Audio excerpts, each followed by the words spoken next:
Bismillahirrahmanirrahim. Assalamualaikum warahmatullahi wabarakatuh. Allahumma sholli ala sayyidina Muhammad wa ala ali sayyidina Muhammad. Kembali lagi bersama saya Mang Ibe Solahuddin di channel berbagi cara budidaya ikan lele step by step. Semua dibagikan sesuai fakta, tanpa rekayasa, tanpa rahasia. Nah teman-teman, pada video kali ini saya akan bagikan informasi terkait pembibisan pakan dengan vitamin atau probiotik ya, beserta efeknya ya. Nah sebelum kita bahas itu, teman-teman tonton dulu proses pemberian pakan di hari ketiga ini ya. Teman-teman bisa lihat respon nafsu makannya, apakah di hari ketiga ini respon makannya masih bagus atau sudah menurun. Dan untuk porsi makan hari ini, hari ketiga yaitu sebanyak 1413 gram. Nah silahkan tonton ya teman-teman.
Nah teman-teman bisa lihat ya, respon nafsu makannya masih bagus, jadi masih bisa kita naikkan porsi makannya per hari ya.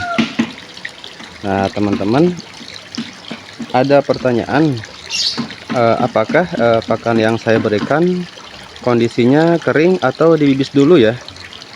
Nah jadi begini ya teman-teman, menurut saya pemberian pakan itu disesuaikan dengan sistem budidaya yang kita jalankan ya. Misalnya kita menggunakan sistem kocor, apakah perlu pakannya dibibis dulu?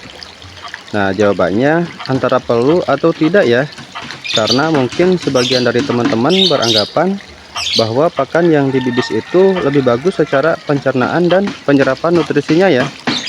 Namun menurut saya, jika kita melakukan inovasi ya, contohnya membibis pakan itu ya, maka harus ada nilai plus dari hasil yang kita dapatkan. Misalnya dari segi nilai FTR yang lebih bagus dari pemberian pakan yang tidak dibibis. Kalau pengalaman saya ya, sebelum saya melakukan inovasi, saya harus punya data dulu teman-teman, agar ada pembanding, sehingga kita bisa menilai apakah inovasi itu berhasil atau tidak. Contohnya, saya awal-awal memang nggak pernah bibis pakan ya teman-teman, tapi karena banyak yang ngasih masukan bahwa kalau mau lebih bagus lagi, pakannya harus dibibis dulu, entah itu dengan vitamin atau probiotik. Nah saya coba tuh selama satu siklus, pakannya dibibis pakai vitamin. Secara nafsu makan memang bagus ya, tapi hasilnya hampir sama saja teman-teman. Jadi akhirnya saya kembalikan lagi metodenya ke awal, karena pembibisan pakan itu tidak cocok ya di sistem yang saya gunakan. Bisa dikatakan hanya buang-buang tenaga, tapi tidak ada hasilnya. Nah selain pengalaman sendiri, saya juga sharing dengan teman pembesaran yang menggunakan sistem bioflok. Nah kalau sistem bioflok memang pembibisan pakan dengan probiotik dan lainnya itu semacam kewajiban ya, karena berdasarkan info, jika pakannya tidak dibibis maka kotorannya akan susah terurai. Nah dari situ saya mengambil kesimpulan bahwa perlu atau tidaknya pembibisan pakan itu bergantung pada sistem budidaya yang kita jalankan ya. Contohnya saya di sistem kocor. Cara untuk menjaga kualitas airnya yaitu dengan dorongan air ya. Maka seumpama kotoran yang sulit terurai pun bisa terdorong keluar. Beda lagi dengan sistem bioflok yang tidak kocor air. Di sistem itu pembibisan pakan diperlukan agar kotoran yang dikeluarkan itu kondisinya lembek dan mudah terurai ya. Karena dari kotoran itu sudah mengandung bakteri dan dari proses pembibisan pakan sebelumnya. Nah, terkait pembibisan pakan, sekian dulu ya teman-teman. Mohon dikoreksi jika ada salah persepsi, agar kita sama-sama belajar dan juga berbagi pengalaman demi majunya usaha yang kita jalankan. Nah, jangan lupa bantu komen dan subscribe ya teman-teman. Wassalamualaikum warahmatullahi wabarakatuh.